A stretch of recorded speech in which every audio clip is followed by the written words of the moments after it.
안녕하세요, 구독자님들. 저는 결혼 2년 만에 아이 없이 이혼한 30 중반 직장인입니다. 코로나 전에 결혼했고 작년에 이혼했어요. 전 남편과는 무려 5년을 사귀었습니다. 연애를 오래 하면 짧게 연애한 부부보다 서로를 더 잘 이해할 거라고 짐작들을 하는데요. 저는 연애를 짧게 하든 길게 하든 결혼 생활을 원만히 유지하는 것과는 상관이 없는 것 같아요. 제가 경험자로 말씀드릴 수 있습니다. 연애 5년 차임에도 결혼 생활은 1년 조금 넘게 하고 헤어졌으니까요. 저는 돈 앞에서 사람이 얼마나 치졸하고 교활해질 수 있는지 이혼하면서 알았습니다. 오랫동안 믿었던 사람을 속일 만큼 전 남편은 저보다 돈을 더 좋아했어요. 거기에 한술 더 뜨는 심호까지. 나중에는 인간이길 포기한 듯 느껴지더라고요. 그래서 뒤도 안 돌아보고 이혼했습니다. 결혼 전에는 남편이 저에게 잘해준 건 물론이고요. 잘난 거 없어도 여자 나는 원만히 살게 해줄 사람이라 믿었습니다. 돈을 많이 벌거나 집안이 잘난 사람도 아니었어요. 오로지 저의 20대 시절 순수한 마음으로 만나 마음을 나눈 사람이라는 이유로 모자란 부분들 다 뒤로 하고 결혼했습니다. 친정 부모님이 결혼은 현실이라고 조언하는 것도 다 물리치고 저는 돈보다 사람이 중요하다고 큰 소리 쳤어요. 저보다 4살 많은 언니는 원래 사귀던 사람이랑 경제적인 문제로 결혼 말 나오기 전에 헤어지고 유학 다녀와서 거기서 만난 형부와 결혼했는데 그 전에 사귀던 남자보다 더 좋은 신랑을 만나 잘 삽니다. 언니는 오래 사귄 사람인데도 아니다 싶으니까 미련 없이 헤어지더라고요. 저는 그때 언니가 너무 냉정하다고 생각했었는데 지나고 보니 언니야말로 현명한 선택을 한 거더라고요. 부모님은 결혼은 제가 하는 거라면서 제 선택을 존중해 주셨는데 언니는 처음부터 반대했습니다. 너? 언니 말 똑똑히 들어? 내가 오래 사귀었어도 왜 전 남친이랑 헤어지고 네 형부랑 결혼했는 줄 알아? 나도 너 말은 이해해. 돈? 둘이 열심히 벌면 된다고 생각하겠지. 시부모님? 아무리 시부모가 시집살이 시켜도 둘만 좋으면 잘 살 것 같지? 결혼해봐라. 절대 네 마음대로 안 되는 게 결혼이야. 언니가 말해줄 때 정신 차리고 다시 잘 생각해봐. 언니랑 나랑은 경우가 다르지. 예전에 언니가 만나던 사람은 대놓고 언니한테 다 해오라고 뻔뻔하게 굴었지만 나는 그래도 반반 결혼하잖아.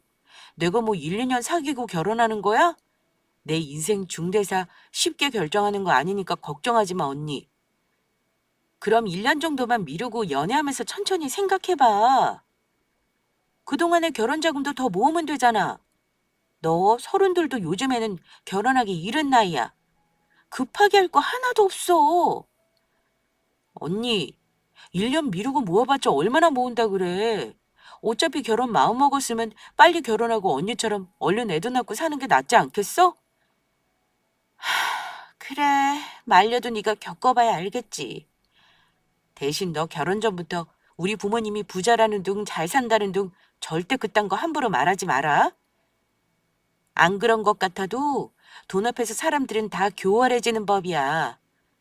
처갓집 잘 살면 그거 모르는 척하는 사위 절대 없다? 100이면 100 다 처가덕 보려 할 게 뻔한 거야. 반반 결혼하기로 했으면 네가 더해가는 거 없이 공평하게 해. 알겠니? 언니 말이면 저도 귀담아 듣는 편입니다만 그때는 제 고집을 부렸습니다. 똥인지 된장인지 찍어봐야 하는 사람이 바로 저 같은 사람인가 봅니다. 이혼하고 나서야 언니 말이 와 닿으니 말입니다. 어쨌든 결혼할 때 반반 결혼한 이유는 남자친구네 집안 사정을 배려한 이유가 컸습니다. 남자친구는 직장은 있지만 저랑 동갑이라 사회생활 경력이 그리 길지 않았어요. 원래 처음 들어간 회사를 오래 못 다니고 급여가 만족스럽지 못하다고 1년 만에 퇴사했습니다. 그래도 기술이 있어서 금방 재취업하더라고요. 그때는 재취업했는데도 5천만 원 중반대의 연봉을 받았고 저랑 비슷하게 버는 수준입니다. 친정이 여유 있는 저는 아마 도와달라고 부모님께 부탁드렸으면 충분히 집까지 사줬을 분들입니다. 하지만 언니 말대로 결혼 전부터 굳이 우리 집 잘 산다고 설레발치는 건 싫었고, 결혼을 말린 우리 가족 보란 듯이 우리 두 사람 힘으로 해보고 싶은 마음이 컸습니다. 남자친구 입장에서는 반반 결혼이 반가웠을 겁니다. 아니, 어쩌면 말은 안 했어도 제가 더 해오길 바랬을지도 모르겠네요. 저는 너무나 감사하게도 부자인 부모님이 계시긴 합니다. 아빠는 사업을 하시고 엄마는 겉으로 보면 그냥 평범한 주부세요. 평생 아빠 내조하시면서 가정주부를 사셨고요. 아빠는 외제차를 타시지도 않고 국산 브랜드 고급 세단을 타시는 분입니다. 사는 집도 20년 전에 입주한 넓은 평수 아파트이고 사치스러운 분들은 아니십니다. 허세 같은 것도 전혀 없으시고 골프 같은 취미도 없으세요. 쉬는 날은 두 분이 같이 산에 가시거나 동네 사회복지회관에서 도시락 배달 봉사활동을 다니십니다. 이런 분들이지만 결혼할 때 남자친구가 너무 기반이 없다고 걱정을 많이 하시긴 했습니다.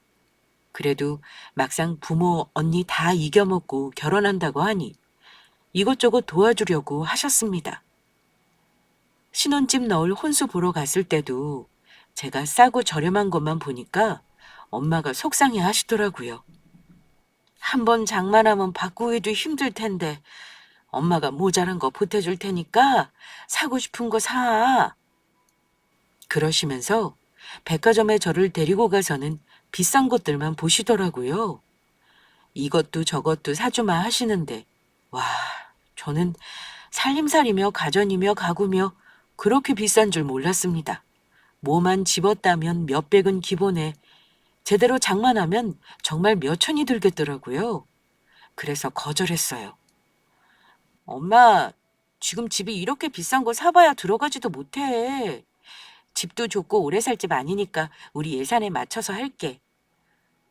그래도 원래 신혼살림 장만할 때는 마음먹고 하는 법인데 너무 속상하구나. 네 언니 시집갈 때 생각해봐. 너 속상하지 않겠어? 살림 몇 개 들어가는 거 없더라도 좋은 걸로 하지 그러니. 돈 때문에 그러는 거 뭐 엄마가 해줄 테니 걱정 말고. 아니 엄마, 내 힘으로 하기로 한 거 알잖아. 내가 정 힘들면 말씀드릴게요. 그래도 엄마한테 죄송한 마음에 거절했습니다. 신혼집 전세는 예산에 맞추다 보니 거실 겸 주방이 있고 방이 2개인 19평짜리 15년 된 구축을 얻었어요. 집이 좁다고 엄마가 집 보러 왔을 때 너무 심란해 하셨던 게 기억이 납니다. 그래도 사위가 민망해할까봐 티를 내지는 않으셨어요. 도배 장판만 깨끗이 하면 괜찮을 거라 했지만 엄마 마음에는 번듯한 곳에서 살림 꾸리게 하고 싶으셨을 겁니다. 친정언니는 모아놓은 돈 보태서 집 사서 시작했거든요. 비교하는 건 아니지만 처음 시작이 다르면 아무리 둘이 맞벌이를 해도 따라잡는 게 힘들긴 하더라고요. 시댁에서는 보태주신 거 없습니다. 왜냐하면 도움을 받을 형편이 아니었어요. 시어머니는 몇 년 전 아버지가 돌아가시고 혼자 계십니다.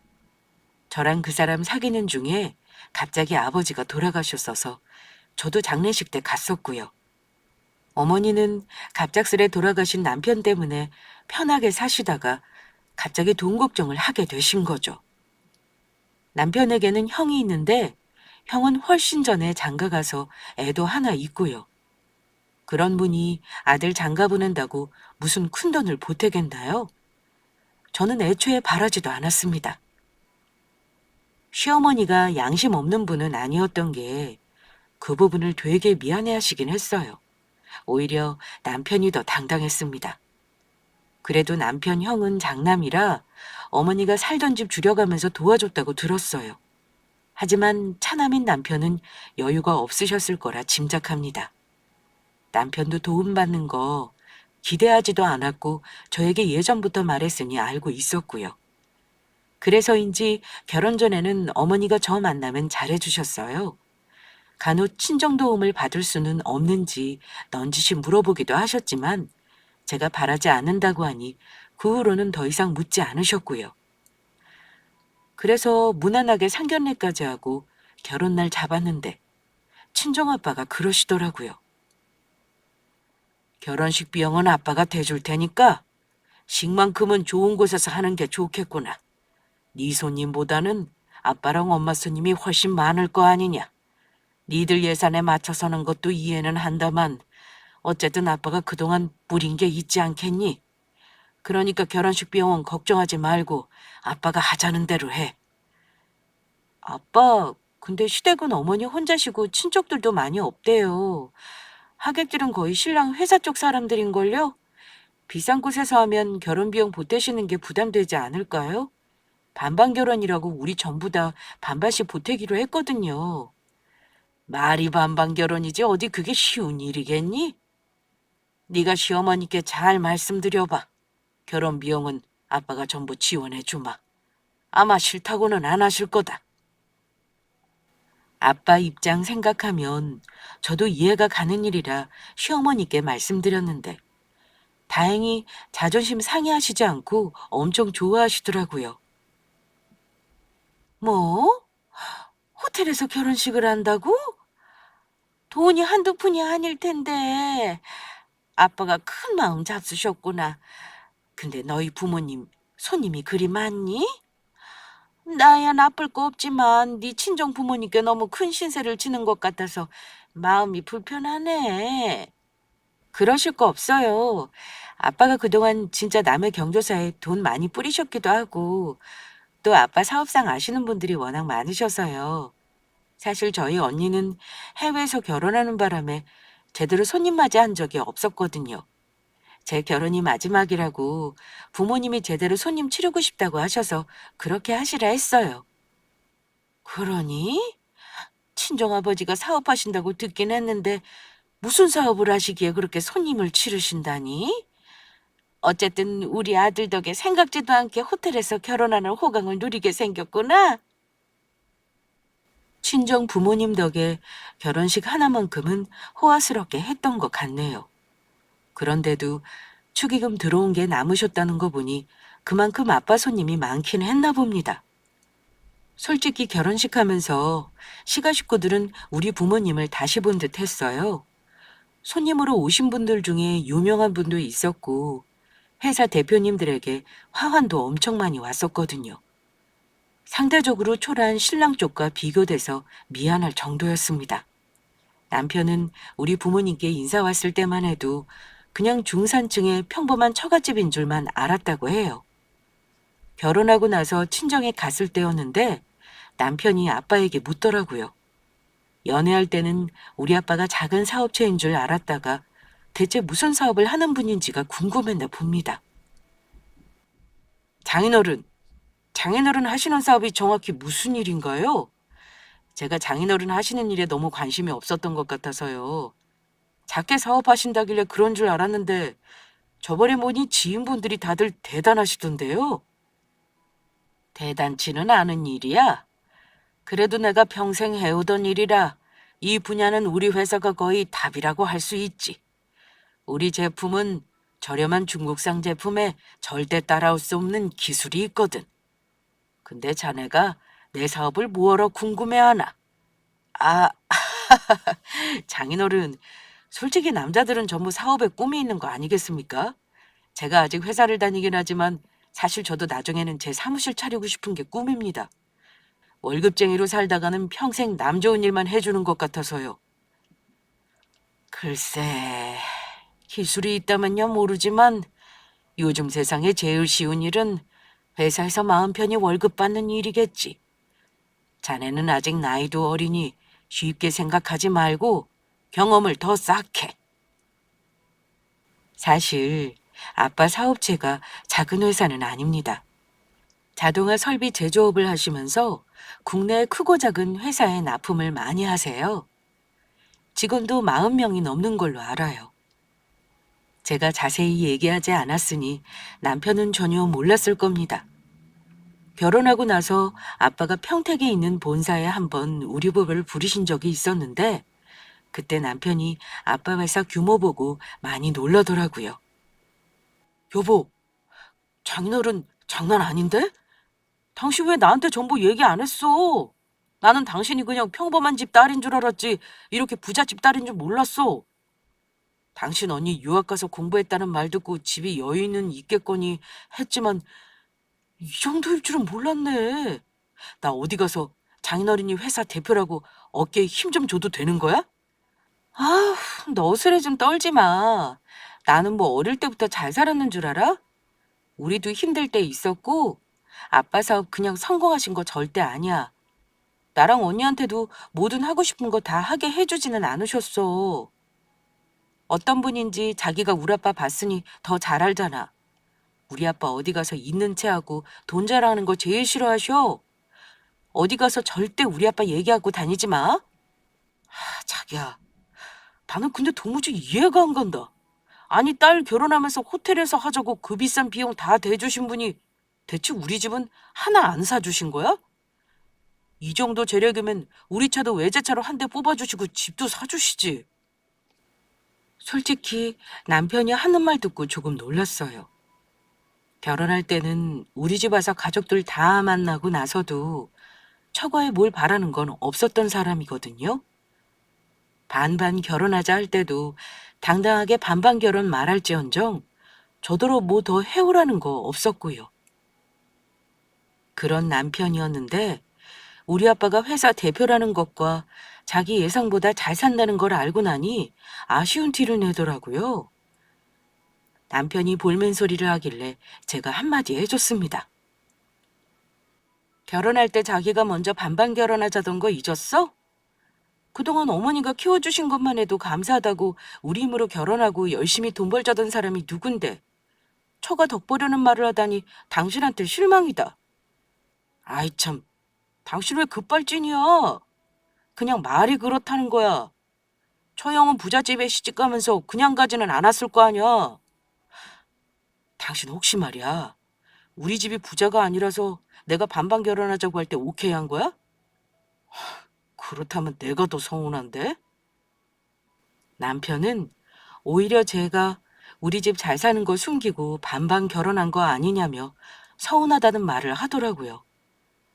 당연히 저는 기가 막혀 하면서 반박했습니다. 무슨 말도 안 되는 소리를 해. 내가 뭐하러 그렇게까지 해? 우리 부모는 부모고 나는 나지. 당신도 부모 덕볼 생각 없는 것처럼 나도 마찬가지야.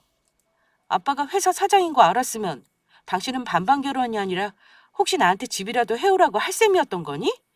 아이, 알았다, 알았어. 어쨌든 당신이랑 싸우자고 말하는 게 아니라 지금 와서 보니 좀 서운하다는 거야. 암튼 그럼 당신은 앞으로도 장인어른 덕볼 생각이 없다 이거야? 당연하지. 그럴 생각이었으면 애초에 당신 반반 결혼이 아니라 나한테 제대로 갖춰서 장가 왔어야 해. 알아? 내가 계산적인 사람이 아닌 걸 다행으로 생각해. 남편이 그때 무슨 생각으로 저에게 그런 말을 했는지 모르겠지만 어쨌든 우리 집이 생각보다 부자라는 걸 알고는 그때부터 묘하게 저를 대하는 게 달라진 걸 느끼기 시작했습니다. 뭐랄까요? 제 비위를 더 맞추려고 했고 눈치를 보는 듯 했고요. 원래 시어머니는 저에게 시집살이를 시키는 분은 아니었지만 그렇다고 살갑게 막 잘해주시는 분도 아니었거든요. 그런데 간혹 시댁에 가면 저한테 너무 잘해주시는 거예요. 다른 집 며느리들이 하도 시어머니 때문에 힘들다는 말들을 많이 들었는데 나는 다행히 좋은 시어머니 당첨인가 보다 했죠. 그러다 결혼하고 나서 몇 달 있다가 제 생일을 맞이한 일이 있었습니다. 그런데 어머니가 연락도 없이 저희 집에 오셔서는 그새 저녁 밥상을 차려놓으셨더라고요. 퇴근하고 왔더니 미역국을 끓여놓으셨고 반찬도 거의 반나절은 오셔서 준비하신 듯 가짓수가 많았습니다. 당연히 저는 깜짝 놀랐어요.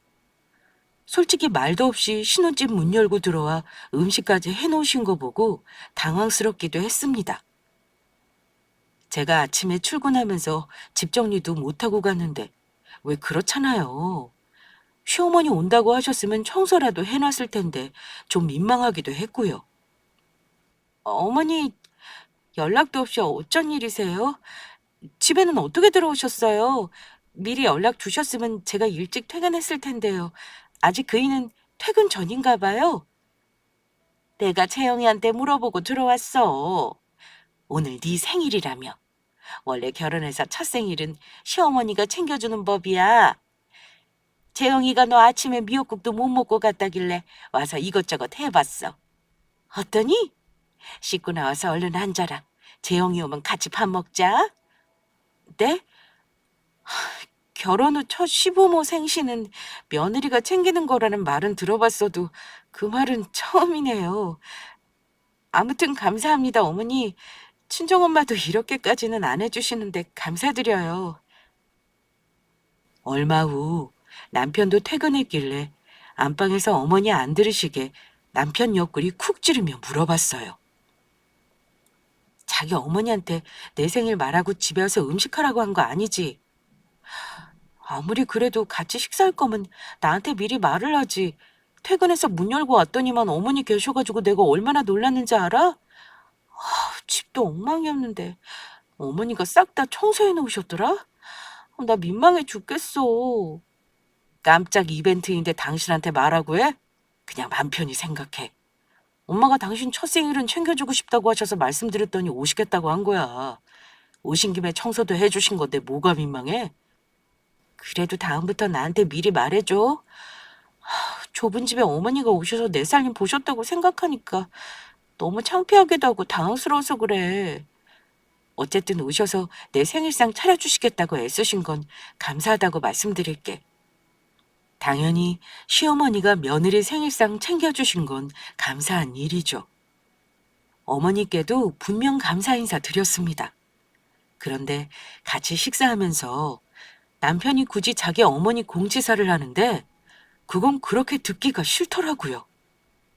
이야, 우리 어머니 같은 시어머니가 대한민국에 있겠냐? 며느리 생일상을 차려줘? 나는 주변에서 듣도 보도 못했다. 우리 엄마가 형수님한테도 이렇게는 안 했어. 엄마, 형수님한테는 첫 생일이라고 상 봐주신 적 없잖아요. 안 그래요? 어머니는 살짝 민망해 하시면서 저에게 말씀하시더라고요. 그렇지. 내가 천천히 말하려고 했다만 사실 큰애는 부부 사이가 그다지 좋지가 않아.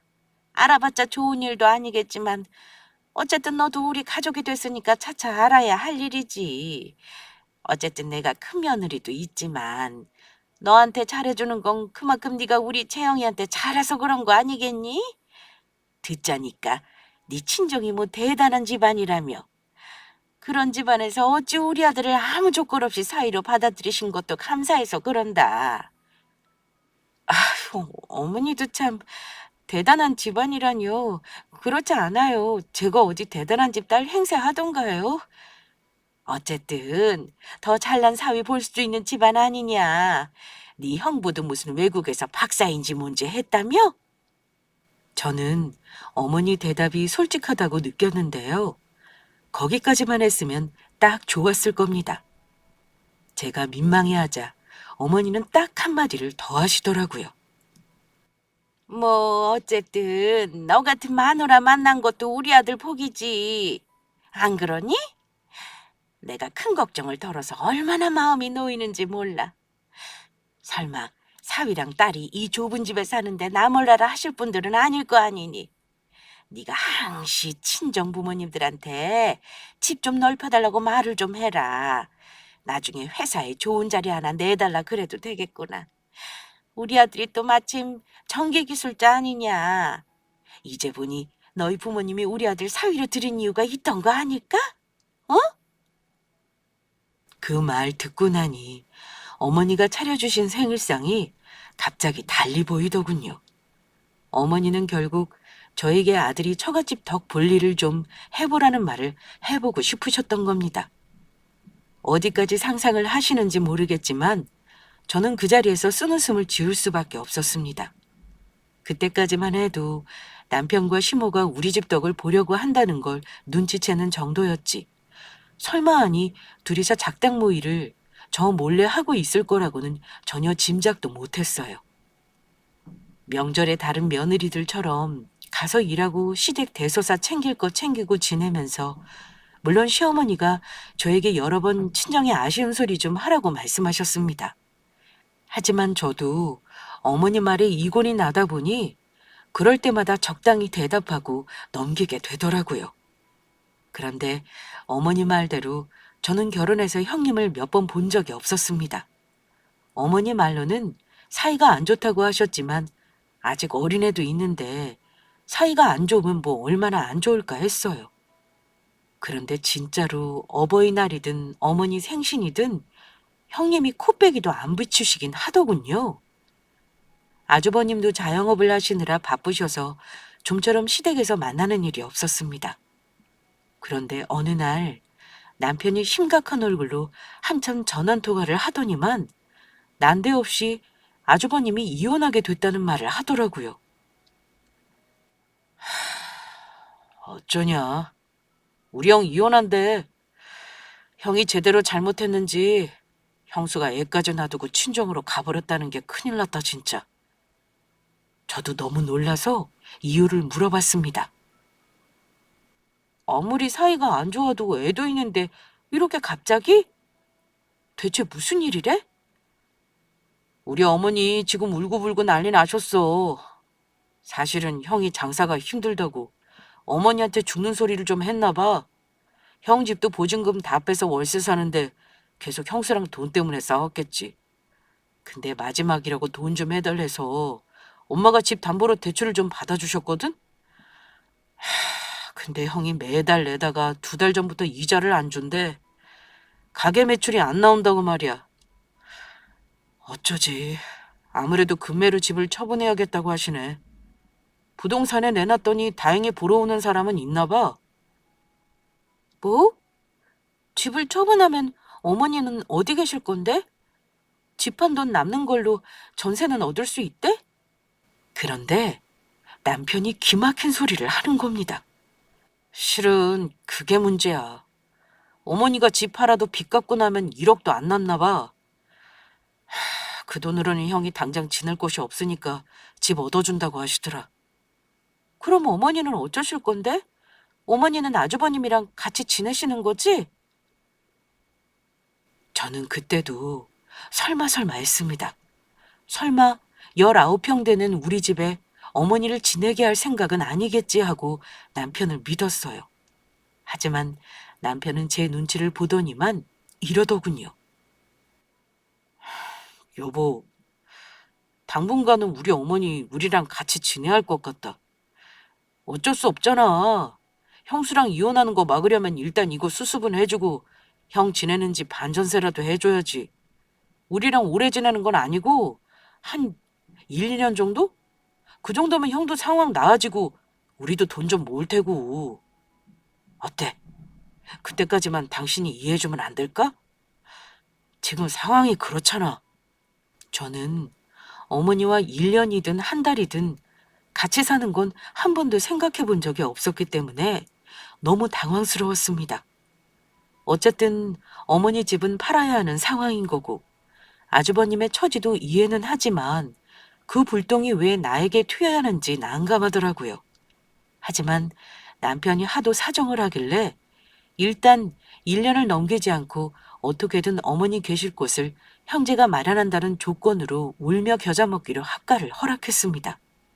내 발등 찍는 거 알면서도 참 그 상황에서는 어쩔 수가 없더라고요. 어머니는 2달도 안 돼서 집을 정리하시고 우리 집으로 오셨는데요. 짐도 단출했습니다. 기존의 살림은 창고에 보관하신다더니 정말 옷 보따리만 들고 오셨더라고요. 이 좁디 좁은 집에서 어찌 살아야 하나 심란했는데 어머니는 기존에 옷방으로 쓰던 작은 방에서 지내겠다고 하시더라고요. 저는 진심은 아니었지만 어머니에게 안방에서 지내시길 권했거든요. 신혼부부한테 안방을 뺏으면 되겠니? 내가 아무리 눈치가 없어도 그건 싫다. 작은 방에서 지내면 되니까 너무 신경 쓰지 말어라. 어머니, 그래도요. 집이 좁고 화장실도 하나라 어머니가 많이 불편하실 것 같아요. 니들 출근하고 나면 나 혼자인데 뭐가 불편해. 걱정할 거 없다. 그런데 어머니는 정말 불편해 보이지 않았습니다. 정작 불편한 건 당연한 말이지만 저였습니다. 좁은 집에 시어머니와 살림을 같이 공유하는 건 생각보다 쉬운 일이 아니었어요. 어머니는 합가 초반까지만 해도 청소도 해주시고 반찬도 해주시고 어쩌면 제가 더 어머니 덕을 보고 있는 게 아닌가 싶을 정도로 잘해주셨습니다.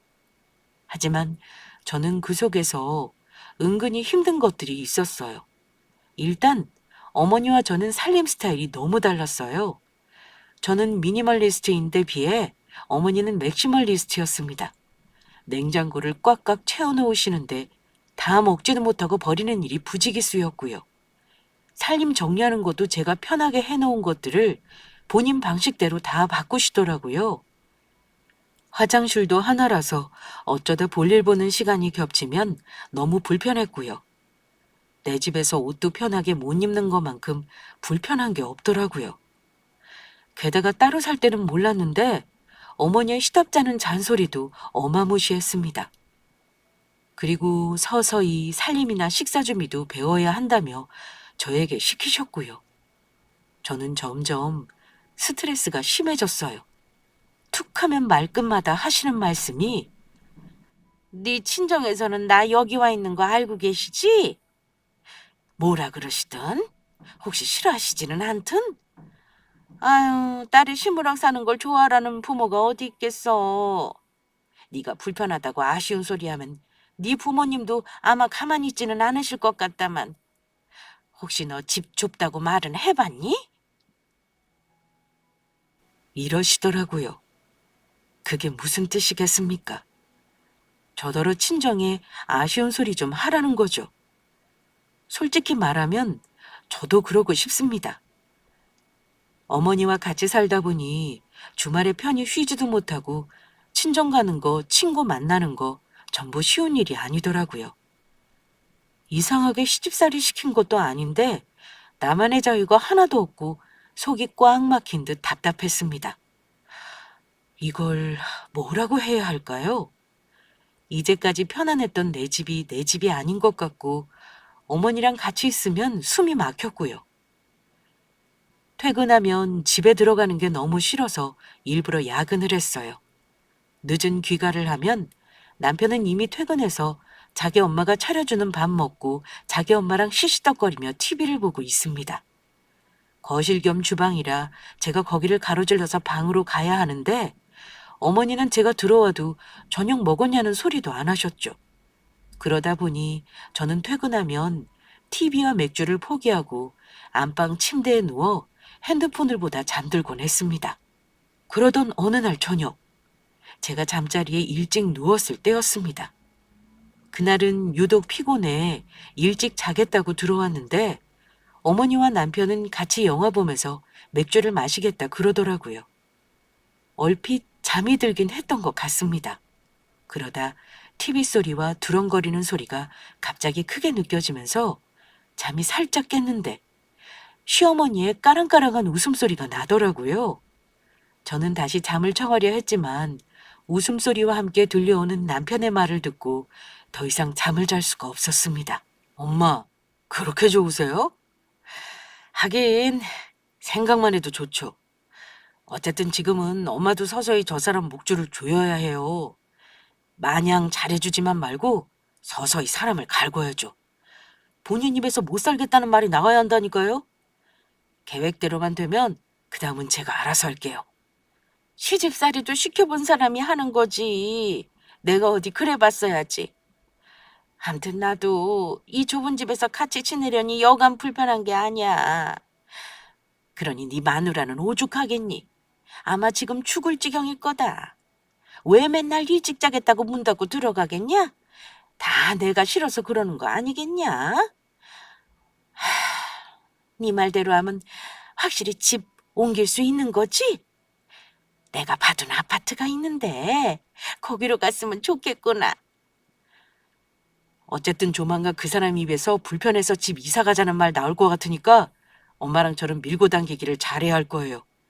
그 부잣집에서 자기 딸이 이 좁은 집에 살게 한 것도 솔직히 어이없는 일이잖아요. 아마 어머니가 그 사람 힘들게 하면 분명 처가에서 먼저 집 구해주겠다는 말 나올 거라니까요. 그래. 내가 너 믿고 집까지 팔아서 남은 돈 다 네 형 줬으니 꼭 네 계획대로 되어야 한다? 저는 두 사람이 대화하는 내용을 듣고 어이가 없어서 그냥 웃고 말았습니다. 입을 틀어막을 정도로 놀랄 일은 아니었고요. 그냥 실망감이 밀려왔습니다. 그럼 그렇구나. 너나 시어머니도 처가도 공짜로 보려 하는 사람들이구나 싶어서요. 그 뒤로 저는 계속 대화를 녹음했는데 내용이야 뭐 가관이었어요. 두 사람이 상상의 나래를 펼치면서 나중에는 우리 아빠 회사가 자기 회사가 되더라고요. 그러다가 우리 부모님을 들먹이면서 암튼 나는 장인장모도 짜증나요. 어쨌든 딸 시집 보내면서 내가 반반하랬다고 똑같이 하는 거나 이 집에 심어 와 있는 거 다 아시면서 모른 척 하시는 거나 아니 딸한테 왜 그리 인색한지 모르겠다니까요. 암튼 두고 보자고요. 지가 힘들면 장모님한테 도와달라고 하겠지. 그 말을 듣는데 인내심의 끈이 툭 하고 끊어지더라고요. 둘이 작당 모의를 하는 건 아무래도 좋았지만 친정부모를 나쁘게 말하는 건 못 참겠어서 저는 그대로 문을 발로 뻥 차고 나갔습니다. 뭐? 당신 지금 뭐라 그랬냐? 내가 우리 부모님께 뭘 도와달라고 해? 두 사람은 제가 자는 줄 알았다가 갑자기 문을 열고 나오니 깜짝 놀랐는지 당황하는 기색이 역력했습니다. 아니, 얘, 너 자는 거 아니었니? 당신 왜 그래? 내가 뭘 말했다고 화를 내? 몰라서 물어? 우리 부모님이 인색하다니. 당신 입에서 그런 소리 나오니까 웃긴다. 우리 부모님이 나 힘든 거 왜 모르는 척 하시는 건지 정말 몰라서 물어? 아무리 딸이지만 당신이랑 어머니 딱한 입장 생각해서 참고 계신다는 건 생각 안 해봤니? 휴모한 남편은 꿀먹은 벙어리처럼 아무 말을 못하더라고요. 남편은 조심스레 저에게 물었습니다. 당신 어디부터 들었길래 그래? 내가 조금 전에 한 말은 실수야. 사과할게. 당신이 엄마랑 사는 거 힘들어하니까 하는 말이야. 제대로 듣지도 않고 왜 화부터 내고 그래? 우리 엄마 앞이잖아. 그만해. 웃기는 소리 하지 마. 와, 나는 당신이랑 어머니가 잘 짜놓은 판에 내가 놀아나고 있는 줄은 몰랐어. 하마터면 나 진짜 내일 모레 부모님한테 넓은 집 얻어달라고 얘기할 뻔했지 뭐야? 소름 끼친다 정말. 뭐? 아, 여보, 당신 지금 무슨 말도 안 되는 소리야. 당신이 뭘 놀아나? 당신 마침 말 잘 꺼냈네. 말 나온 김에 나도 할 말 좀 하자. 장인어른한테 집 넓은 데로 이사가게 도와달라고 말이나 좀 해봐. 우리보다 당신이 불편하잖아. 당신 지금 너무 예민한 거 알아? 저는 바닥에 놓은 맥주캔을 남편 놈에게 확 부어버렸습니다. 예민 좋아하네. 그래, 나 예민해서 당신이랑 어머니가 대화하는 거 다 들었다. 미쳤냐? 이 인간아? 미안한데 앞으로 그럴 일은 없어. 왜냐면 나는 당신이랑 이혼할 생각이거든. 뭐? 우리 집에서 집 얻어주는 걸 시작으로 아주 꿈이 야무지더라. 세상 일이 어디 다 당신 뜻대로 되겠니? 작당 모의를 하려면 내게 안 들어오게 했어야지. 남편은 맥주 세례를 받고 소리를 질렀습니다. 당신 이게 뭐하는 짓이야? 내가 이러는 게 나도 차고 이래? 솔직히 받을 수 있는 건 챙기는 게 좋은 거 아니야. 어이구 이 상등신아. 가만히 있으면 어련히 알아서 콩고물 떨어질 텐데 그걸 못 참고 이런 교활한 짓을 하니? 어쨌든 나는 당신 속내 알고 난 이상 부부로는 못 살아. 뒤에서 호박씨 까고 있는 인간이랑 어떻게 사니? 어머니는 어쩔 줄 몰라 하며 저를 말렸습니다. 예, 아가. 우리 채영이가 무슨 잘못이 있니? 네가 싫다면 내가 나갈 테니 이혼한다는 말은 하지 말어라. 어머니도 그러시면 안 되죠. 아들이 못된 생각을 하면 꾸짖지는 못할 망정 같이 저를 속이시다니요. 어머니 두 아들 전부 이혼남 만든 거 어머니 잘못도 있어요. 제가 형님 일은 자세히 모르지만 왠지 이혼하는 형님이 똑똑하다 싶네요. 어쩌실래요? 당장 이 집에서 안 나가시면 제가 나갑니다. 하지만 어머니는 절대 집 밖으로 나갈 생각이 없는 분이셨습니다. 남편도 자기 엄마가 왜 나가냐며 저더러 나가라고 소리를 고래고래 지르더라고요. 나갈 거면 네가 나가. 이 집에 내 돈도 들어간 거 몰라? 우리 엄마가 왜 나가냐? 그래, 내가 떠날 테니까 두 모자가 알콩달콩 잘 살아. 아, 그리고 집은 바로 내놓고 내 돈 챙길 거니까 그런 줄 알아. 아참, 내 차 키 내놔. 당신이 타고 다니는 그 차 내 차인 거 알지? 앞으로 일어나는 일은 다 당신 교활한 잔머리 때문에 일어나는 일이니까 단단히 각오해. 알겠냐? 저는 미련 없이 제 짐 간단히 챙겨서 나와버렸습니다. 결혼할 때 사온 내 차 키도 야무지게 챙겼죠? 제가 차를 가지고 간다 하니 남편 표정이 괴로워지는 거 보고 조금 고소하긴 하더라고요. 하지만 지금부터가 시작이라고 분명히 일러줬습니다. 남편은 자존심에 저를 붙잡지도 않았지만 큰일 났다 싶었는지 어머니는 저를 붙잡았습니다. 하지만 차갑게 뿌리쳤어요. 어머니나 남편이나 둘 다 저를 이용해 먹으려 한 똑같은 사람들이라 생각하니 정이 완전 뚝 떨어져 버리더라고요. 그리고 친정으로 온 저는 며칠 말도 안 하고 지내다가 답답해하는 부모님께 이혼하겠다고 말씀드렸습니다. 자초지정을 대강 말씀드렸는데 엄마는 한숨만 쉬시고 아빠는 생각보다 쿨하게 이혼하라고 하시더군요. 그리고 잘 아는 변호사라면서 명함을 하나 주셨습니다.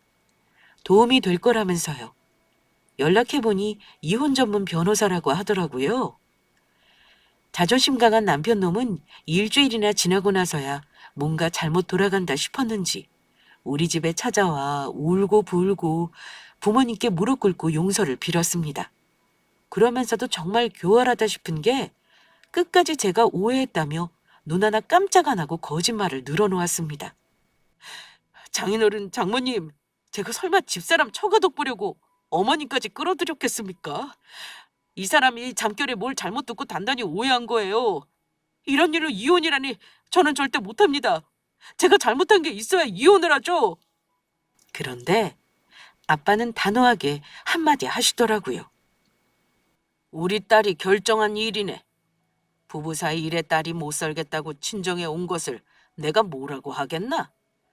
나는 우리 딸 아껴줄 사람이라 믿고 자네에게 시집 보낸 건데 필시 그게 아니었겠지. 난 우리 딸 말릴 생각 없으니 이만 돌아가게. 우리 부모님 도운 뜯어낼 궁리하고 있던 인간들을 가족으로 생각하고 살라고? 난 절대 못 살아. 툭하면 우리 부모님 덕 좀 보자고 하는 거 솔직히 너무 듣기 싫었거든? 한 번만 더 찾아오면 접근 금지까지 신청할 거니까 당장 돌아가. 앞으로는 법대로 할 거니까 그런 줄 알아. 뒤늦게 아차 싶었던 남편 놈은 저와 부모님께 싹싹 빌며 읍소했지만 이미 저의 마음은 차갑게 식은 후였습니다. 저는 이혼소장을 남편에게 보냈어요. 저는 아직도 녹음 파일을 통해 두 모자가 낄낄거리는 웃음소리와 대화를 들으면 소름이 돋습니다. 그 뒤 이혼 소송하면서 집은 정리했습니다. 그리고 위자료는 많이 못 받을 거라는 변호사님 말이 있었지만 정말 그렇더라고요. 아마 혼인 기간이 너무 짧아서 그런 거겠죠. 그래도 1,000만 원 받고 4시간 낭비한 값 받았다 생각하기로 했습니다. 집 처분하고 이혼 소송 마무리한 뒤 전 남편과 시모는 어찌 되었는지 모르겠어요. 재판 기일에 출석했을 때 남편이 술 냄새 풀풀 풍기며 와서 속 시원하냐고 소리치던 모습이 마지막이었습니다. 아마 형님 집에 가서 지지고 볶고 살던 월세방을 얻었던 자기 살 길은 찾았겠죠. 그제야 저는 결혼 전에 친정언니가 해줬던 말이 딱 뇌리를 스치더라고요. 어쨌든 이혼한 지금은 친정동 바라며 치근덕대는 남편이나 시모가 없어 마음이 편안합니다. 이렇게 빨리 이혼할 거 혼인신고는 뭐하러 득달같이 했는지 모르겠네요. 역시 혼인신고는 늦게 하는 게 진리인 듯 합니다. 부모님께 죄송하지만 이혼한 딸 걱정하시는 일 없도록 성실하게 직장 생활 잘하며 제 일상을 살아나가겠습니다. 그래도 저 이용해 먹으려 했던 두 모자에게 그대로 돌려줘서 홀가분하게 생각은 해요. 하지만 분한 마음은 더 이상 가지지 않으려고 합니다. 그래봤자 저의 마음만 괴로울 것 같으니 좋은 것만 생각하며 살려고요. 저의 이혼 사연은 여기까지입니다. 아무쪼록 끝까지 들어주셔서 감사드립니다.